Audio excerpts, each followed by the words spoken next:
I remember the exact moment I knew something was wrong.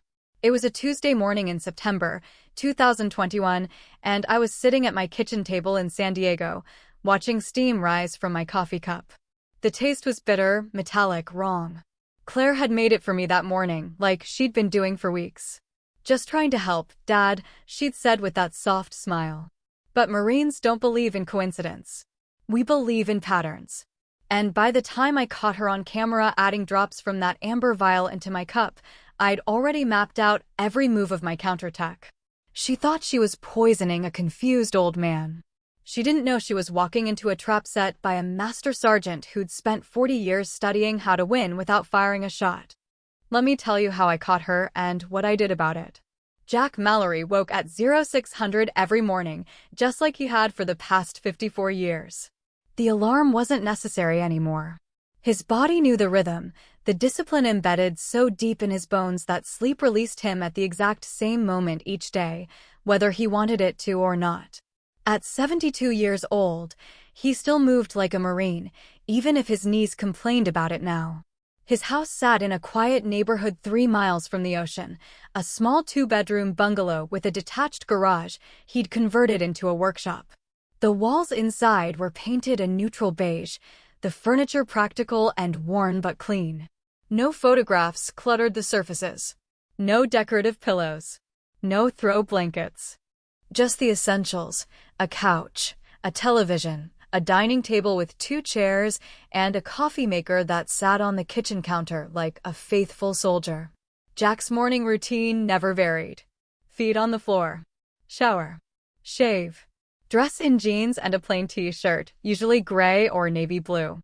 Then to the kitchen, where he measured out exactly 4 tablespoons of ground coffee, filled the machine with filtered water, and pressed the button. While it brewed, he walked out to the driveway in his slippers and retrieved the San Diego Union Tribune from the curb. By 0630, he was sitting at the kitchen table with the paper spread before him, a steaming mug in his right hand, reading the local news while the house settled into the quiet sounds of morning.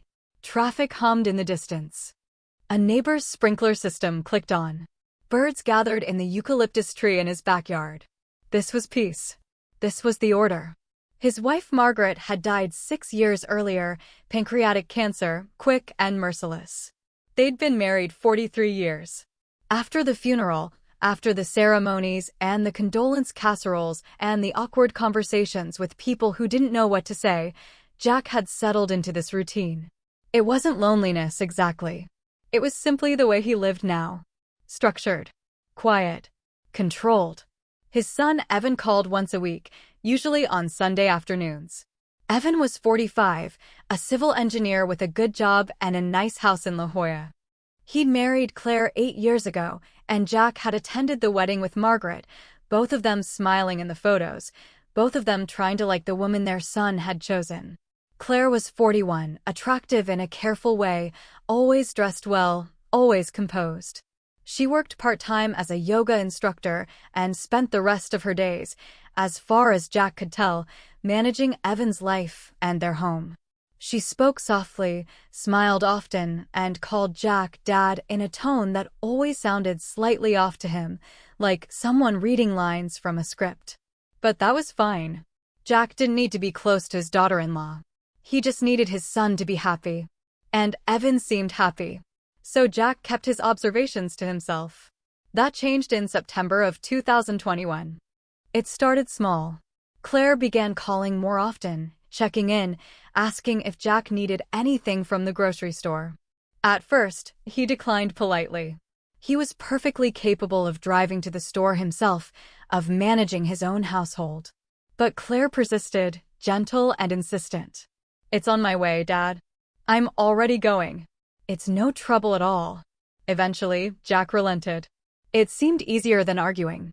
She started stopping by twice a week with bags of groceries, always the same items: coffee, bread, eggs, milk, vegetables, chicken breasts. She unpacked them in his kitchen, reorganized his cabinets, wiped down his counters. "You don't have to do that," Jack said. "I know," Claire replied, smiling. "But I want to." Then she started making his coffee. It happened gradually.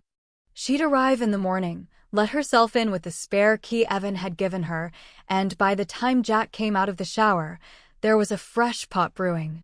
The first few times, Jack thanked her and thought nothing of it. But by the third week of September, he noticed something. The coffee tasted wrong. Not spoiled. Not burned. Just wrong. There was a bitterness underneath the familiar flavor, a metallic edge that lingered on his tongue. He mentioned it once, casually. Something off with the beans. Claire looked up from where she was wiping down the sink. I use the same brand you always buy. Tastes different. Maybe your taste buds are changing, she said lightly. That happens sometimes. Jack didn't argue. But he made a mental note. The next morning, he woke before the alarm and made his own coffee before Claire arrived. It tasted fine. Normal. Exactly the way it should. When Claire showed up an hour later, she seemed surprised to see him already at the table with a mug. You're up early, she said. Same time as always. I would have made that for you. I know, Jack said. Thanks anyway. She smiled, but something flickered across her face. Disappointment, maybe. Or annoyance. It was gone too quickly to read. By October, Claire was coming by nearly every day. She brought groceries Jack hadn't asked for. She reorganized his medication drawer. She offered to drive him to his appointments at the VA hospital. I can drive myself, Jack said. Are you sure? I really don't mind. I'm sure. But she kept offering. And slowly, gradually, Jack began to notice other things. He'd misplace items. His truck keys would be on the counter instead of the hook by the door. His reading glasses would turn up in the bathroom instead of on the nightstand. Small displacements, easy to dismiss as his own forgetfulness. Except Jack didn't forget things. He'd spent a lifetime in the Marines memorizing coordinates, serial numbers, supply manifests, the names and faces of hundreds of men. His mind was still sharp. He knew where he put things. One morning in early October, he went to the bank to withdraw cash. The teller, a young woman with bright red lipstick, asked for his PIN number. Jack stared at the keypad. For a moment, the numbers swam. He couldn't remember. The sequence that he'd punched in 1,000 times, the same 4 digits he'd used for 20 years, was gone. Sir, the teller prompted gently. Jack's heart rate spiked. He forced himself to breathe, to focus. And then it came back. 2793. He entered it quickly, withdrew the cash, and left. Claire had been standing beside him, waiting. She'd driven him that morning, insisting his truck was making a strange noise, and she'd take it to her mechanic. On the drive back, she said, "Are you okay, Dad?" "Fine. You seemed confused at the bank." "I'm fine. Maybe you should get checked," she said, her voice soft and concerned. "Memory loss is normal at your age." Jack didn't respond. But that night, alone in his house, he sat at the kitchen table and wrote down everything he could remember about the past 2 weeks. Times. Events. Conversations. The taste of the coffee. The misplaced keys. The moment at the bank. He wrote it all in a small spiral notebook he kept in his workshop, the same kind he'd used in the Marines to log patrol observations. A Marine logs his terrain before the battle. The next morning, Jack made his own coffee again. He measured the beans himself, used his own water, and watched the machine brew. When Claire arrived an hour later, he was already drinking it. "You made your own again," she said, and this time there was no mistaking the edge in her voice. "Got up early," Jack said. "You should let me help more," Claire said. She opened the cabinet and took down a mug, pouring herself a cup from his pot. She took a sip, smiled. "This is good." "Same as always," Jack said. That day, after Claire left, Jack stood in his kitchen and conducted an experiment. He made a fresh pot of coffee using the same beans, the same water, the same machine.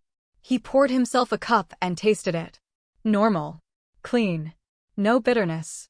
He poured a second cup and left it on the counter. Then he went out to his workshop and waited. An hour later, he came back inside and tasted the coffee.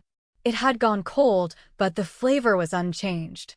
Jack repeated this experiment 3 more times over the next week. Every time he made coffee himself and drank it immediately, it tasted fine. Every time Claire made it, there was that bitter edge. On October 15th, Jack called his old squad medic, Walt Hernandez. They'd served together in the Gulf, had stayed in touch over the decades through holiday cards and occasional phone calls. Walt lived up in Oceanside now, retired from the Navy, but still kept his corpsman instincts sharp. "Gunny," Walt said when he answered. His voice was gravelly, warm. "Been a while." "Need a favor," Jack said. "Name it." "Can you come down this week?" "What's going on?" "Rather explain in person." Walt arrived on a Thursday afternoon, driving a beat-up Ford pickup. He was 73, shorter than Jack, with a barrel chest and hands scarred from decades of field medicine. He wore cargo pants and a faded navy t-shirt. They sat on Jack's back porch with beers, the October sun slanting through the trees. Jack told him everything. The coffee. The misplaced items. The bank. Claire's constant presence. He kept his tone factual, unemotional, the way he'd brief a commanding officer. Walt listened without interrupting. When Jack finished, Walt was quiet for a moment. "You think she's drugging you," Walt said. It wasn't a question. "I think something's wrong." "Show me your hands." Jack held out his hands, palms down. They were steady. "Now close your eyes and touch your nose with your index finger." Jack did. "No problem." Walt ran through a series of basic neurological tests, checking Jack's reflexes, his balance, his pupil response. Then he sat back. "Your cognition is fine," Walt said. "No signs of dementia or Parkinson's. But you mentioned tremors." "Sometimes. In the mornings. After the coffee." "Yeah." Walt rubbed his jaw. "You still have any of that coffee left?" "I've been saving the dregs in jars," Jack said. "In the fridge." "Let me see them." Jack led Walt inside and opened the refrigerator. On the bottom shelf were 4 mason jars, each labeled with a date and time written in black marker. "Claire's coffee." Each one contained about 2 ounces of cold, dark liquid. Walt picked up one jar and held it to the light. "This is good thinking, Gunny." "Old habits." "I've got a field test kit in my truck," Walt said. "Basic stuff, but it'll tell us if there's anything in here that shouldn't be." They went out to Walt's pickup. He retrieved a black nylon case from behind the seat, the kind medics carried in combat zones. Inside were vials, test strips, and small glass tubes. Back in Jack's kitchen, Walt worked methodically. He opened one of the jars, extracted a small sample with a dropper, and added it to a test strip. Then he waited, watching the strip change color. After 3 minutes, Walt set it down and looked at Jack. "You've got trace benzodiazepines in here." Jack's expression didn't change. "What's that?" "Sedatives. Anxiety medication. Stuff like Valium, Xanax. In high enough doses, it'll make you drowsy, confused, and mess with your memory."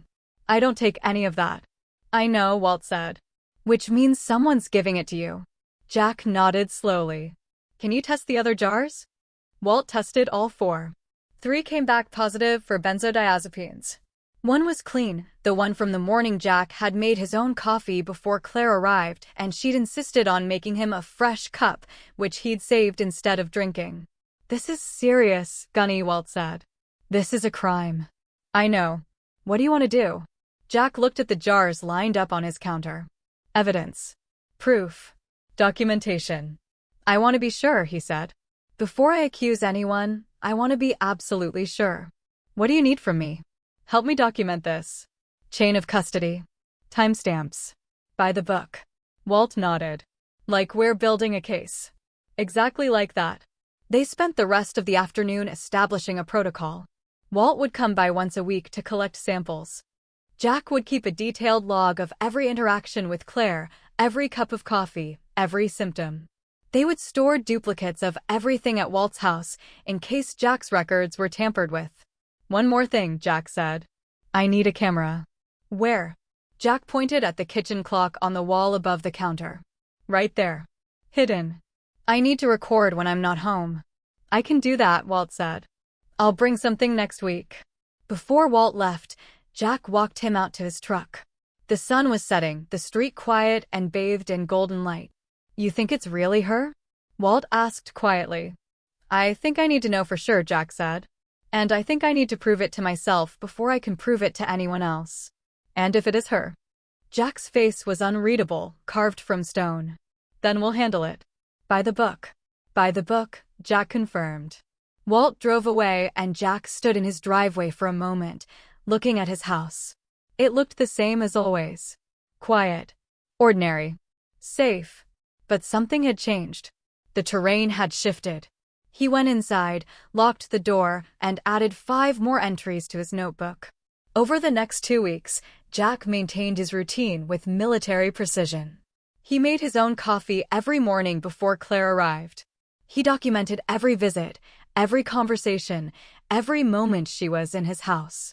He kept his tone neutral, his manner friendly, giving her no indication that anything had changed. On October 28th, Walt returned with a small surveillance camera, no bigger than a shirt button, mounted inside a replacement clock face. They installed it on the wall, angled to capture the entire kitchen counter and the coffee maker. It's motion-activated, Walt explained. Records to a micro SD card. The battery lasts about a week. You can swap the card out and give me the old one. I'll make backups. Audio? Yeah, clear enough to hear conversations. Good. The next morning, Claire arrived at her usual time, 7:30. Jack was already at the table with his coffee and newspaper. She smiled, set down a bag of groceries, and began unpacking them. You're always up so early now, she commented. Marine training, Jack said. I could still make your coffee, you know. Save you the trouble. I'm used to it. Suit yourself, she organized items in his refrigerator, then glanced at the clock on the wall. That's new. The old one stopped working, Jack said without looking up from the paper. It's nice.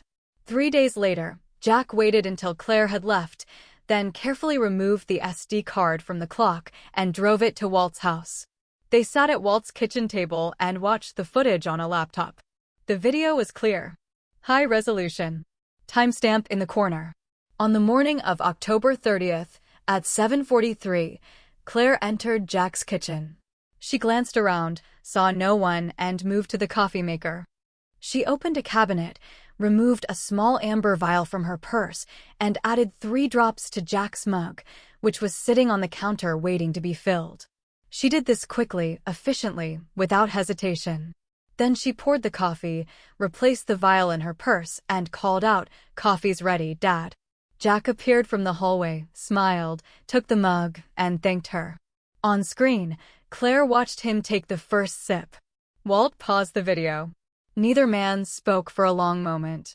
That's proof, Walt finally said. That's proof, Jack agreed. What now?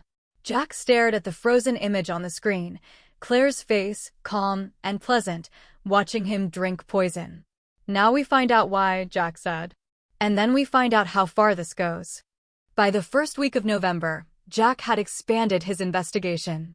He drove to the VA hospital and requested copies of all his medical records from the past year.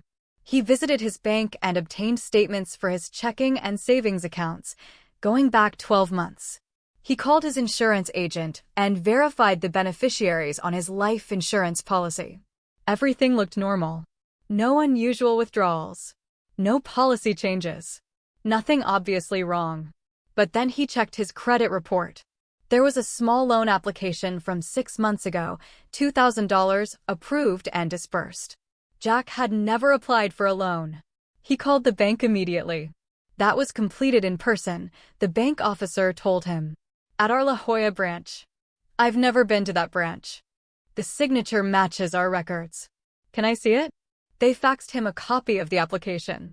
The signature was his, or close enough. But the handwriting on the form itself wasn't his. It was neat, careful, feminine. Jack drove to the La Jolla branch. The manager, a thin man in his 50s, pulled up the security footage from that day. The video showed a woman in sunglasses and a hat entering the bank, approaching a desk, signing paperwork. Can you zoom in? Jack asked. The manager enhanced the image. It was Claire. Jack thanked him, left, and drove directly to the county recorder's office. He requested copies of any documents filed in his name over the past year. There was one, a quitclaim deed transfer filed 7 months ago, transferring partial ownership of Jack's house to Claire A. Mallory, daughter-in-law. The signature was forged, but it was notarized. Official. Jack photographed every page with his phone. That evening, he met Walt at a diner off the interstate, far from anyone who might know them. They sat in a booth in the back, coffee and pie between them. Jack laid out the documents, the loan application, the bank statements, the quitclaim deed, the credit report. Walt examined each one carefully. "She's been setting this up for months," Walt said. "Maybe longer. What's the goal? Money? Money. The house. Maybe life insurance. You think she's trying to kill you?" Jack took a sip of coffee. "I think she's trying to make me look incompetent, confused, forgetful. Then she'll have me declared mentally unfit, take power of attorney, and move me into a facility. And then what? Then she controls everything. My accounts, my assets, my decisions." Walt sat back. "That's a long game." "She's patient." "What does Evan know?" "Nothing," Jack said. "He's a good man. He'd never go along with this." "Which means she's working around him." "You need to tell him." "Not yet," Jack said. "Not until I have everything documented. If I accuse her now, without absolute proof, she'll deny it. She'll say I'm paranoid, confused. She'll use it as evidence that I'm mentally declining. So what's the play?" Jack was quiet for a moment. Then he said, "I'm going to let her think it's working. I'm going to give her exactly what she wants. Which is a confused, dependent old man who needs her help." Walt understood immediately. "You're going to bait her into making a bigger move." "Exactly. That's dangerous, Gunny." "I know," Jack said. "But it's the only way to prove intent. I need her to expose herself. And I need witnesses when she does." Walt nodded slowly. "When?" "Christmas," Jack said. "Family holiday. Evan will be there.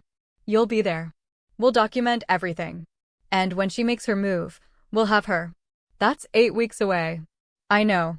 Can you keep this up that long?" Jack's face was calm, carved from granite. "I've lived in worse conditions and kept discipline." They spent the rest of the evening planning. Walt would continue to collect and store evidence remotely. Jack would begin to play the part of a declining man, making small mistakes, asking repeated questions, appearing forgetful and confused. He'd give Claire the performance she needed to see. "One more thing," Jack said as they were leaving. "I need to talk to Marion." Marion Tate lived across the street from Jack, in a pale yellow bungalow with a manicured lawn and flowering hedges. She was 68, a retired elementary school principal, widowed, observant. Jack had known her for 15 years.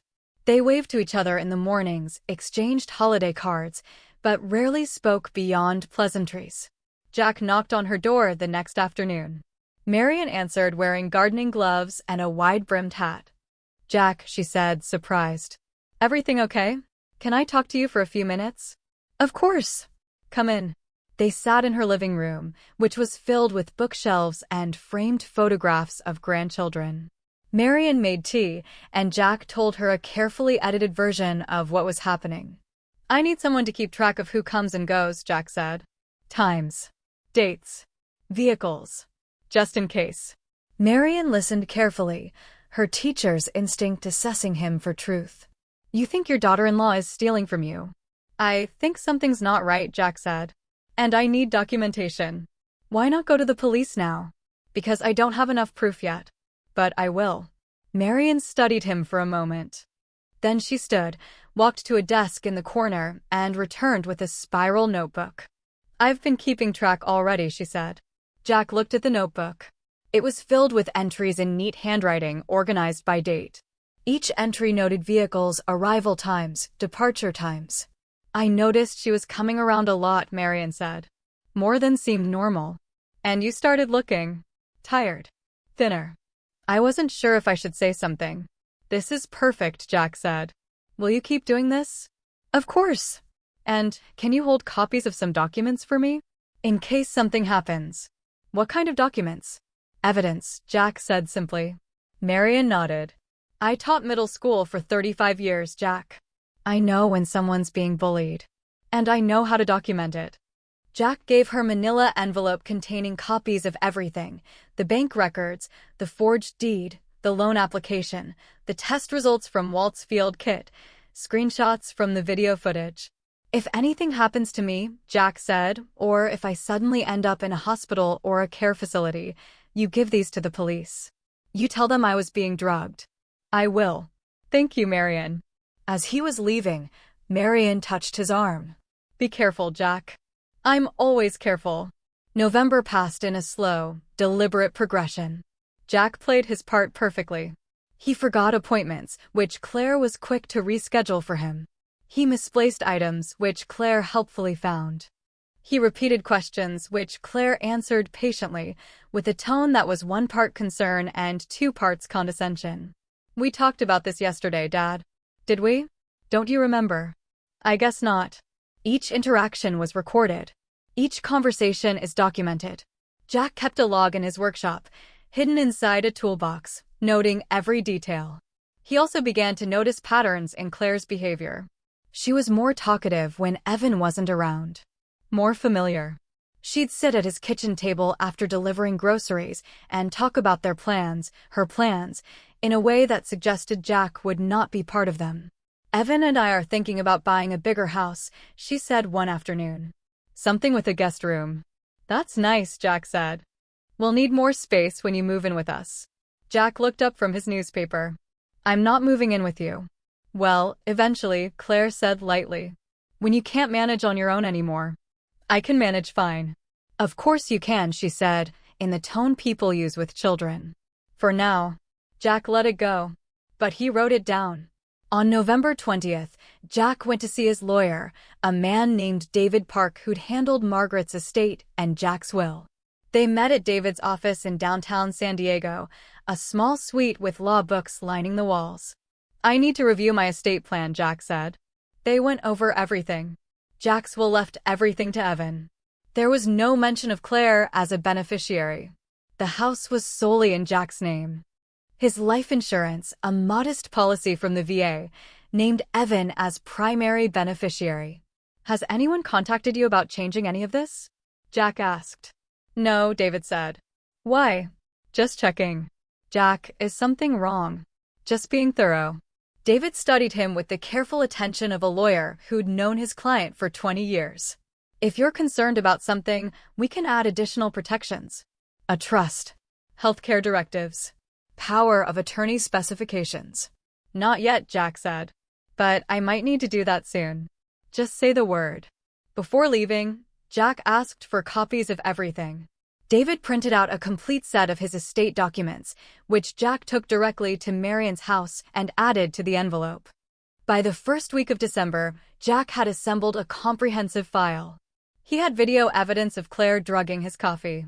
He had lab results showing benzodiazepines in the samples. He had forged documents. He had witness statements from Marion. He had his own detailed logs. Now he needed to plan the final stage. He called it Operation Kettle. On a cold Thursday evening in early December, Jack sat in his workshop with a yellow legal pad and mapped out the operation. He wrote in the clipped, organized style he'd learned in the Marines, breaking the plan into objectives, assets, and timeline. Objectives: 1. Confirm pattern of drugging in controlled environment. 2. Capture irrefutable video evidence with multiple witnesses. 3. Ensure Claire exposes herself before civilian authorities can be notified. 4. Maintain chain of custody for all evidence. 5. Protect Evan from being implicated or used as an accomplice. Assets: Jack Mallory, primary; Walt Hernandez, witness/medical expert; Marion Tate, witness/documentation; Evan Mallory, unwitting witness, must be present but uninformed until exposure; video surveillance equipment; 2 cameras, laboratory test kit; Walt's, documented evidence, stored at Marion's. Timeline: December 25th, Christmas morning. 0900 hours. Evan and Claire arrive for breakfast. 09:15. Walt arrives as an invited guest. 09:30. Claire given the opportunity to prepare coffee. Recording devices active. Marion on standby across the street to log all arrivals. Upon confirmation of drugging, immediate preservation of evidence. Contact authorities only after evidence is secured. Contingencies. If Claire does not drug coffee, continue observation, reschedule operation. If Evan becomes suspicious, explain after the fact with full documentation. If the situation escalates, Walt trained for medical emergency response. Jack reviewed the plan 3 times, refining details, anticipating variables. Then he called Walt. "Christmas morning," Jack said. "Can you be here?" "I'll be there. I'm going to invite you and Evan over for breakfast. Family thing. She'll be suspicious. Maybe. But she won't be able to resist the opportunity. Big audience. More witnesses to my decline. You're betting she'll do it anyway." "I'm betting she's gotten comfortable," Jack said. Confidence. People make mistakes when they're confident. What about Evan? "I'll tell him I'm feeling nostalgic. I want a family Christmas like the old days. He'll bring her." "I know." Walt was quiet for a moment. "This is it then. This is it. I'll bring the full documentation kit. Everything we've collected." "Good." "And Walt." "Yeah, thank you. You'd do the same for me, Gunny." Jack hung up and sat in the silence of his workshop.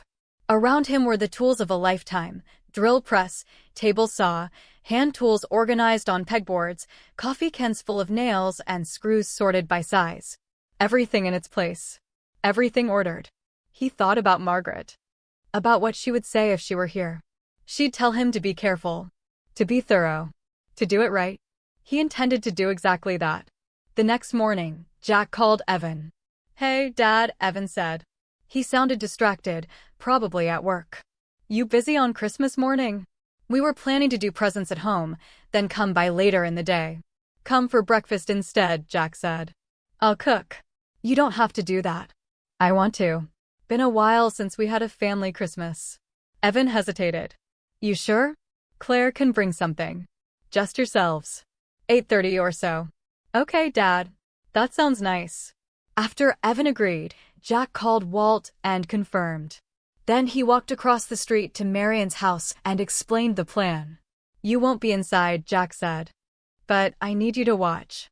Note the time Claire arrives. The time Walt arrives. The time the police arrive, if it comes to that." "I'll be watching," Marion said. She handed him a small notebook, nearly identical to the one she'd been keeping. "I made you a copy. Everything I've observed over the past 3 months." Jack took it, flipped through the pages. It was meticulous. Professional. "You should have been a detective," Jack said. "I caught teenagers cheating for 35 years, Marion said. Same skill set." The next 2 weeks passed slowly. Jack maintained his routine, maintained his performance. Claire continued to visit, continued to drug his coffee, continued to make small comments about his declining health. "You seem more tired lately, Dad. Getting old. Maybe you should see the doctor again." "Maybe. I could take you. I'll let you know." Jack also made quiet preparations.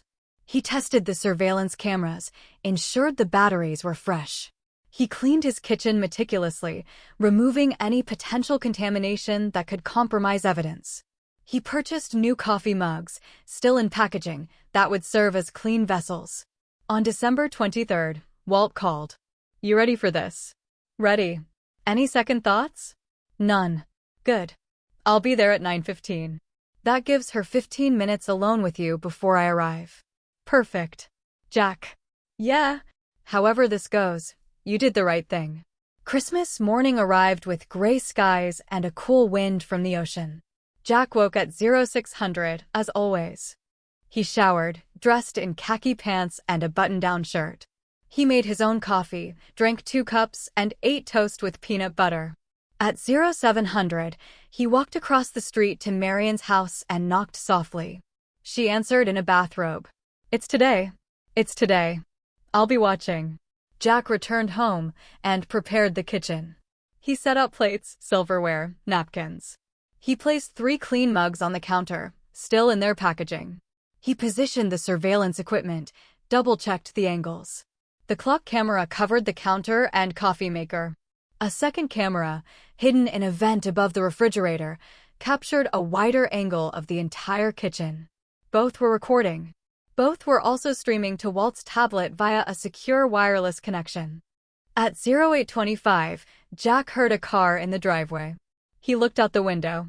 Evan's silver sedan. Evan got out first, then Claire, carrying a foil-covered dish. Jack opened the door before they knocked. "Merry Christmas, Dad," Evan said, pulling him into a hug. "Merry Christmas, son." Claire kissed Jack on the cheek. "Merry Christmas, Dad." "Come in," Jack said. They entered, Evan setting down a gift bag by the door, Claire carrying her dish to the kitchen. "I brought a frittata," she said. "Thought it would go well with breakfast." "That's kind," Jack said. The kitchen smelled of coffee. Jack had made a pot earlier, which sat half empty on the counter. "Want some coffee?" Jack asked. "I'll make it fresh," Claire said immediately. "This looks like it's been sitting." "Suit yourself."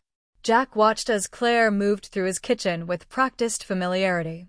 She opened the cabinet, took down the new mugs, still in packaging. She unwrapped them, rinsed them in the sink. She dumped the old coffee, rinsed the pot, and prepared a fresh brew. Evan was in the living room, looking at a model ship Jack had been building. "This is great, Dad. You finished it." "Almost," Jack called back. In the kitchen, Claire worked quietly. The coffee began to brew. She opened her purse, retrieved a tissue, wiped her hands. And in that motion, so smooth it could have been accidental, she withdrew a small amber vial. She glanced toward the living room. Jack was standing in the doorway, watching. She smiled. "Just about ready. Take your time." She turned back to the counter. Unscrewed the vial. Hold it over Jack's mug. Added 3 drops. The doorbell rang. Claire jumped, fumbling the vial. She caught it, screwed the cap back on, stuffed it into her purse. "Who's that?" she asked. "I invited Walt," Jack said, walking toward the front door. "Old friend. Thought it'd be nice." He opened the door. Walt stood on the step, wearing a windbreaker and carrying a canvas bag. "Gunny," Walt said. "Document. Come in." They shook hands, Walt stepping inside. In his left hand, Jack could see the tablet screen facing down. "Evan, you remember Walt Hernandez?" "Of course," Evan said, coming over to shake hands. "Good to see you, sir." "You too, son." They moved to the kitchen. Claire was standing by the counter, composed, smiling. "Claire, this is Walt. We served together." "Nice to meet you," Claire said. "Likewise." "Coffee's ready," Claire said, pouring 4 mugs. She handed them out. Jack's mug first. Then Evan's. Then Walt's. Then her own. "Merry Christmas," she said, raising her mug. They clinked. Evan drank. Walt raised his mug to his lips, but didn't sip. Jack held his mug, feeling the warmth through the ceramic. "Actually," Jack said, "before we drink, there's something I need to show you." Evan frowned. "Show us what?" Jack looked at Walt. Walt set down his coffee and lifted the tablet. He tapped the screen, turned it so everyone could see. It showed the kitchen. Live feed. Crystal clear. Claire's face went still. "What is this?" Evan asked. Walt replayed the footage from 30 seconds earlier. Claire retrieved the vial. Unscrewing it. Adding drops to Jack's mug. Evan stared at the screen. Then at Claire. Then at Jack. "Dad, what?" "She's been drugging me," Jack said calmly. "For 3 months. Benzodiazepines. Making me confused. Forgetful. She's been forging documents, taking out loans in my name, trying to establish that I'm mentally unfit." Claire's voice was ice. "That's insane." "Is it?" Walt set down the tablet and opened his canvas bag. He withdrew a stack of folders. Laboratory results showing benzodiazepines in coffee samples. Video footage from 18 separate occasions showing administration. Forged loan applications. Forged quitclaim deeds. Bank records showing unauthorized withdrawals. He spread the documents on the kitchen table. Evan picked up one of the folders, opened it. His hands were shaking. "Claire." His voice was small. "He's confused, honey. He's sick. He doesn't know what he's saying." "The evidence doesn't lie," Walt said. "Neither does the video." Evan looked at the footage again. Watched his wife add drops to his father's coffee. "What is that?" he whispered. Claire didn't answer. "What is in that vial?" "I was just helping." "Helping with what?" Claire's composure finally cracked. "He's old, Evan. He's declining. Someone needs to make decisions." "So you drugged him?" I was trying to ease the transition. The transition to what? To him not being able to live alone anymore. To us taking over. To us finally having what we deserve after years of. She stopped. Years of what? Evan's voice was hard now. Claire looked at Jack. The mask was gone. What remained was a cold calculation. Years of waiting for him to die. The room went silent. Jack set down his mug. Untouched. Evan, I need you to step outside. Dad. Please. Evan looked lost. Betrayed. He set down the folder and walked out the back door into the yard.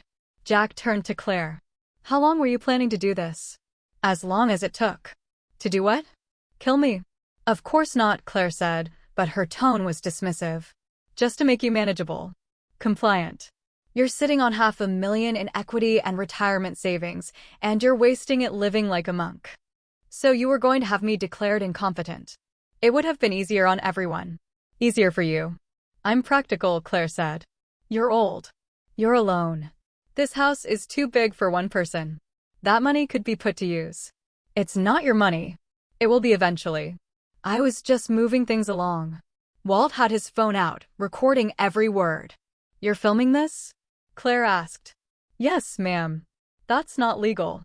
California's a two-party consent state for private conversations, Walt said. But this isn't private. And you just confessed to multiple felonies. Claire looked at Jack. You set me up. I documented a crime, Jack said. There's a difference. Evan will never forgive you for this. He'll forgive me for protecting myself, Jack said. He won't forgive you for trying to poison his father. Claire stood there for a moment, trapped. Then she grabbed her purse and headed for the door. I wouldn't leave, Walt said. You can't stop me. No, Jack said. But they can. Through the front window, a San Diego police cruiser pulled into the driveway. Claire froze. Jack walked to the door and opened it. Two officers approached, a man and a woman, both in uniform. Mr. Mallory, the woman asked. That's me. I'm Officer Diaz. This is Officer Chen. We received a call about a possible assault. I made the call, Walt said, stepping forward. I'm Walter Hernandez, Navy corpsman, retired. I have evidence of ongoing drugging and elder abuse. Officer Diaz looked at Jack. Are you injured, sir? No. But I have evidence of multiple crimes. They spent the next 2 hours in Jack's living room going over everything. Jack presented the folders, the video footage, the lab results, Marion's observation logs. Walt provided his medical analysis. Marion came over and gave her statement. Evan sat on the couch, silent, staring at nothing. Claire was asked to wait in the kitchen under Officer Chen's supervision. Detective Renee Stokes arrived around noon, a woman in her 50s with short gray hair and tired eyes. She reviewed the evidence methodically, asking pointed questions, taking notes. This is one of the most thoroughly documented cases I've ever seen, she said to Jack. I spent my life documenting things, Jack said. You built a better case than we usually get from victims. I'm not a victim, Jack said quietly. I'm a witness. Detective Stokes smiled slightly. Fair enough. She arrested Claire on charges of elder abuse, unlawful administration of a controlled substance, forgery, and fraud. Claire was handcuffed and led out to an unmarked car. As she passed Jack, she said, I hope it was worth it.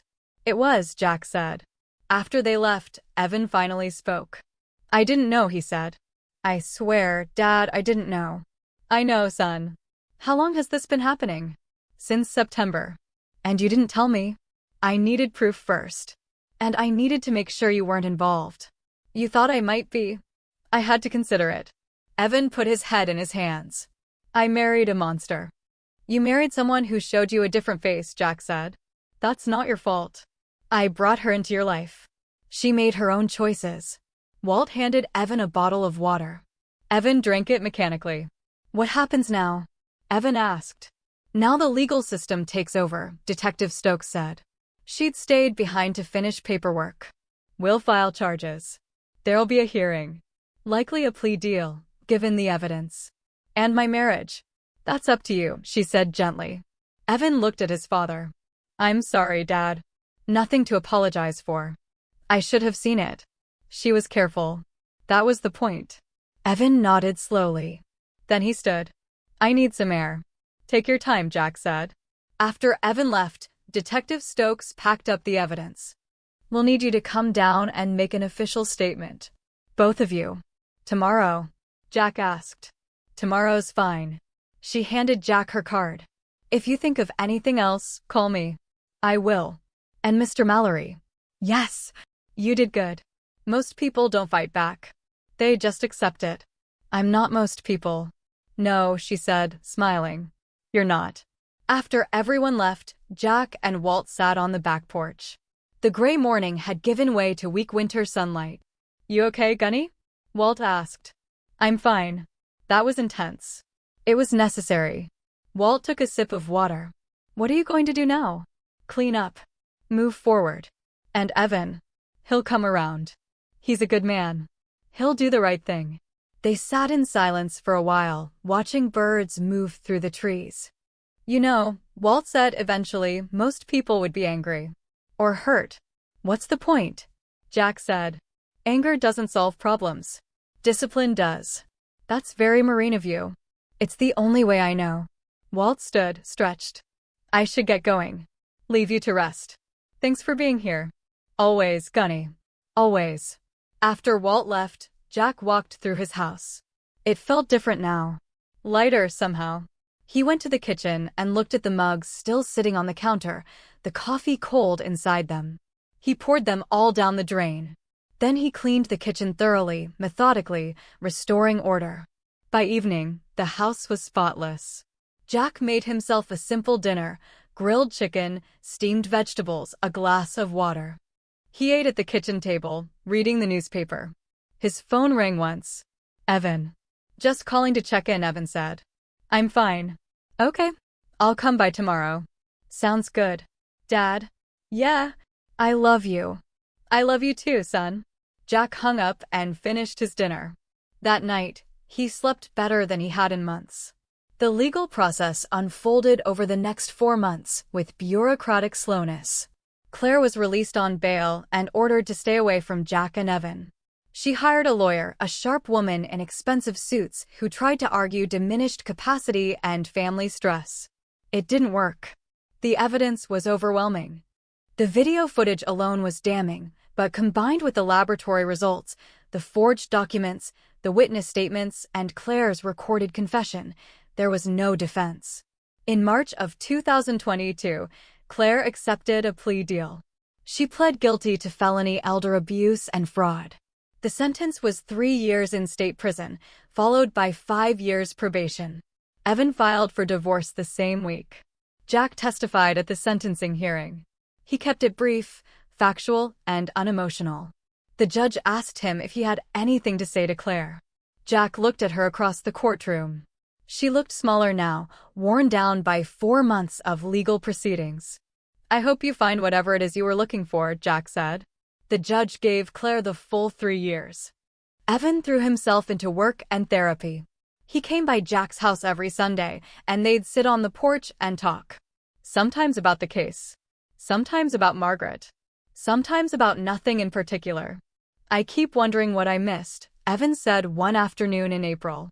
Don't, Jack said. How do you not? Because it's not productive. You can't change the past. You can only learn from it and move forward. That's easier said than done. Most things are. In May, Jack received a letter from the VA hospital. His doctor had reviewed his medical records from the past year and noted the marked improvement in his cognitive function since January. No signs of dementia or age-related decline, the letter read. Patient appears to be in excellent health for his age. Jack filed the letter with the rest of his documentation. In June, Evan's divorce was finalized. He came by that evening with a bottle of bourbon. Thought we could have a drink, Evan said. I don't drink much anymore. Neither do I. But tonight seems appropriate. They sat on the back porch and poured 2 glasses. To freedom, Evan said. To discipline, Jack replied. They drink. Do you ever regret how you handled it? Evan asked after a while. No, not even a little. I did what needed to be done. By the book. With evidence. That's the only way to ensure justice. Most people would have just confronted her. Most people would have lost. Evan nodded slowly. I guess I'm grateful you're not most people. Learned that in the Marines, Jack said. Patience wins more battles than aggression. She could have killed you. But she didn't. Only because you caught her. That was the point. They finished their drinks as the sun set, the sky turning orange and purple over the neighborhood. What are you going to do now? Evan asked. Same thing I've always done. Live my life. Just be careful, okay? Always am. By autumn of 2022, life had settled back into routine. Jack woke at 0600. Made his own coffee. Read the paper. Took his morning walk. Claire was in prison. Evan was rebuilding his life. The house was quiet again.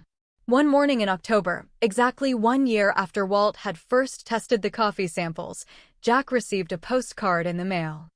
It showed a desert landscape, somewhere in Arizona. On the back, in Walt's handwriting. Mission accomplished, Gunny. Proud to have served with you. Doc. Jack smiled and propped the postcard on his kitchen counter, next to the coffee maker. Marion still waved to him from across the street every morning. Sometimes she'd come over for coffee, and they'd sit on the porch and talk about gardening, or the neighborhood, or nothing at all. She never mentioned the case unless Jack brought it up first. You did a brave thing, she said once. I did a necessary thing, Jack corrected. Same result. Maybe. Detective Stokes called in November to let him know Claire's appeal had been denied. She'll serve the full sentence, Stokes said. Thought you'd want to know. Thank you. How are you doing, Mr. Mallory? Fine. Back to normal. That's good to hear. You take care of yourself. Always do. Jack also donated the surveillance equipment to a veterans advocacy group that helped elderly vets identify and document abuse. They sent him a thank you letter and a certificate of appreciation. He framed neither, but he kept them in a drawer. In December, Evan asked if they could spend Christmas together again. Just us this time, Evan said. If that's okay. That's fine. Christmas morning was cold and clear. Evan arrived at 8:30 with a bag of groceries and a cautious smile. I'm making breakfast, Evan said. You're not allowed to help. Yes, sir. Jack sat at the kitchen table and watched his son cook. Scrambled eggs, bacon, toast. Simple food, made with care. They ate together in comfortable silence. Afterward, Evan did the dishes while Jack made coffee. Real coffee. Clean coffee. They took their mugs to the back porch and sat in the winter sunlight. This is nice, Evan said. It is. Think we can make it a tradition? Just us. I'd like that. They sat for a long time, not talking, just being present. Eventually, Evan said, I learned something this year. What's that? How to recognize the difference between help and control. Jack nodded. That's a valuable lesson. I wish I'd learned it sooner. Most lessons come late. Yeah. They finished their coffee as the sun climbed higher, warming the cool December air. By afternoon, Evan had gone home, and Jack was alone again. He walked through his house, checking windows, locks, the small rituals of security. Everything was in order. In his workshop, he opened the toolbox where he kept his documentation notebook. He flipped to the last entry, dated December 20th, 2021, and read his own handwriting. Operation Kettle, complete. Subject exposed. Evidence preserved. Justice served. Below that, he added one final line. Alert, not afraid. Discipline never retires. He closed the notebook and put it back in the toolbox. Then he went inside, made a fresh pot of coffee, and sat on his front porch as the sun began to set. The neighborhood was quiet. A car passed. Someone walked a dog. The eucalyptus tree in his backyard rustled in the breeze. Jack took a sip of coffee. It tasted exactly the way it should. Clean. Strong. Normal. He set the mug down on the small table beside his chair and looked out at the street, the houses, the ordinary evening settling over everything. Some mornings, he still checked his cup before drinking. Not from fear. Just from habit. Marines stayed alert, even in peace. But the vigilance felt different now. It wasn't paranoia. It wasn't a suspicion. It was simply awareness. The knowledge that discipline, applied correctly, could protect against almost anything. That documentation was power. That patience was a weapon. That justice didn't require rage. Jack sat on his porch as the light faded, the sky turning from blue to purple to black. Stars appeared, one by one, the same stars he'd navigated by during night missions decades ago. He'd served his country for 30 years. He'd protected his squad, his unit, his mission. And in the end, he'd protected himself the same way. With discipline. With order. With proof. The house behind him was quiet. The workshop was locked. The files are stored safely away. Everything in its place. Everything is under control. Jack finished his coffee as the first cool edge of night air moved through the trees. Then he stood, went inside, locked the door, and turned off the lights. Tomorrow he'd wake at 0600. Tomorrow he'd make coffee. Tomorrow he'd read the paper on his porch. And the day after that, and the day after that, the routine would continue. Because discipline didn't end when the mission was complete. Discipline was the mission. Always had been. Always would be. In the darkness of his bedroom, Jack lay down and closed his eyes. Within minutes, he was asleep. Dreaming of nothing. At peace. The story of Jack Mallory, retired Marine Master Sergeant, wasn't about revenge. It wasn't about anger or betrayal or family destruction. It was about a simple truth. When you spend your life learning to defend something, you never forget how. And sometimes the most important thing to defend isn't a country or a unit or a mission. Sometimes it's just your own dignity, your own truth, your own right to live without being slowly erased. Jack had defended that right with the same precision he'd brought to every other battle in his life. Quietly, methodically, decisively. And when it was over, when the enemy had been neutralized and the objective secured, he didn't celebrate. He didn't gloat. He simply returned to his routine. Because that's what discipline looked like. Not victory. Just a continuation. The ability to move forward without being consumed by what came before. Marion watched from across the street sometimes, in the early mornings, and she'd see Jack on his porch with his coffee and his paper. And she'd think about what he'd done.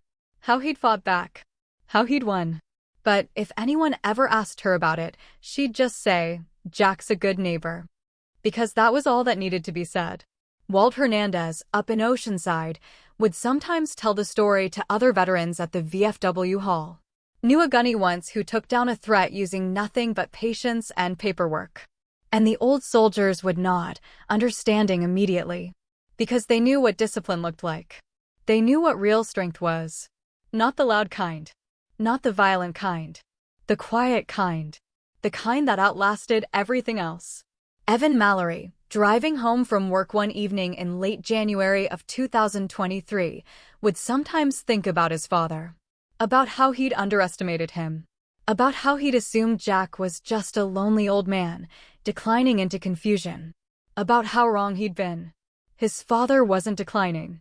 His father was the sharpest, most clear-minded person Evan knew. And the most dangerous when threatened. Not dangerous in the way people usually meant it. Dangerous in the way of someone who knew exactly how to win. Evan would pull into his new apartment complex, smaller than the house he'd shared with Claire, and he'd think, I need to be more like him. Not cold. Not distant. Just disciplined. Just clear. Just unwilling to accept being manipulated. And slowly, month by month, Evan rebuilt himself. Not into a copy of his father, but into someone who'd learned the same lesson. That survival wasn't about strength. It was about awareness. About recognizing threats before they became fatal. About documenting everything. About trusting your instincts. About never, ever assuming that someone who smiled at you couldn't also be planning your destruction. By the spring of 2023, Evan had started dating again. Carefully. Slowly. Learning to recognize red flags. Learning to value honesty over charm. Learning to ask the hard questions early. And when he met someone new, someone kind, someone real, he brought her to meet Jack. They sat on the porch together, the three of them, drinking coffee on a Saturday morning. And Jack watched the way this woman looked at his son. With genuine warmth. With respect. With no calculation behind her eyes. And Jack approved. Not that he said so directly. He just nodded when Evan asked later, "What do you think?" "She seems solid," Jack said. And that was enough. Because Jack Mallory didn't waste words. He didn't waste movements. He didn't waste time. Every action had purpose. Every observation had meaning. Every decision was calculated for maximum effect with minimum excess. That was the Marine way. And it had served him well for 70+ years. It would serve him well for however many he had left. As autumn arrived again in 2023, marking 2 full years since the coffee first tasted wrong, Jack sat on his porch and thought about time. About how much of it Claire had tried to steal from him. About how close she'd come to succeeding. About what his life would have looked like if he hadn't noticed. If he hadn't documented it. If he hadn't fought back. He'd be in a facility somewhere, probably. Drugged into compliance. His assets were stripped. His dignity is gone. His mind was deliberately destroyed by chemicals and gaslighting. Also, a woman he'd welcomed into his family could profit from his decline. It was evil, really. The casual, procedural kind of evil that wore a smile and spoke softly and called itself help. But Jack had seen evil before. In war. In combat. In the eyes of men who'd decided other lives were worth less than their own objectives. And he'd learned how to fight it. Not with matching violence, but with superior preparation. With patience. With discipline. With the absolute refusal to be a victim. That was the real lesson, Jack thought. Not that people could betray you. Everyone knew that. But you could survive the betrayal. You could document it, expose it, and emerge intact. You could restore order from chaos. You could win without becoming the monster. That was discipline. That was strength. That was justice. And as Jack sat on his porch that autumn afternoon, watching leaves drift down from the trees, he felt something he hadn't felt in a long time. Satisfaction. Not happiness exactly. Not joy. Just the quiet satisfaction of a mission completed correctly. Of a threat neutralized. Of order restored. He picked up his coffee mug and took a sip. The coffee was perfect. The afternoon was quiet. The neighborhood was peaceful. And Jack Mallory, 73 years old, retired United States Marine Master Sergeant, survivor of wars both foreign and domestic, sat in the sunlight and let himself rest. Not because the fight was over. The fight was never over. But because this battle had been won. And for now, that was enough. The clock on his kitchen wall ticked steadily, marking time in precise, measured beats. The workshop in the garage stood ready, tools organized, projects waiting. The files in Marion's house remained stored, evidence preserved, just in case. The surveillance equipment served other veterans now, protecting other elderly soldiers from similar predators. Everything had its place. Everything served its purpose. And Jack, sitting on his porch with his coffee, was exactly where he needed to be. Alert. Aware. Alive. And absolutely, completely, undeniably free. The sun set slowly over San Diego that evening, painting the sky in shades of amber and rose. Jack watched it all the way down to the horizon. Then he stood, carried his empty mug inside, washed it carefully, and placed it in the cabinet. Tomorrow he'd use it again. Tomorrow he'd wake at 0600. Tomorrow the routine would continue. Because that was life. Not the dramatic moments. Not the confrontations or the victories. Just the steady, disciplined march of days. One after another. Each one chosen. Each one lived on his own terms. And that, Jack thought as he turned off the kitchen light, was the best revenge of all. Not hurting the person who hurt you, but living well in spite of them. Living free. Living alert. Living exactly the way you chose. The house settled into darkness. The neighborhood grew quiet. And Jack Mallory, Marine to his core, closed his eyes and slept the sleep of someone who'd done everything right. Not perfectly, but right. And that made all the difference. Every story here will stir your soul. Welcome to Spice and Sugar, your daily escape into real emotions, bold lives, and unforgettable lessons. Here, it's all about love, loss, laughter, and the quiet strength that carries us through. I share stories that make you feel, that remind you you're not alone, that every bitter moment can lead to something sweet.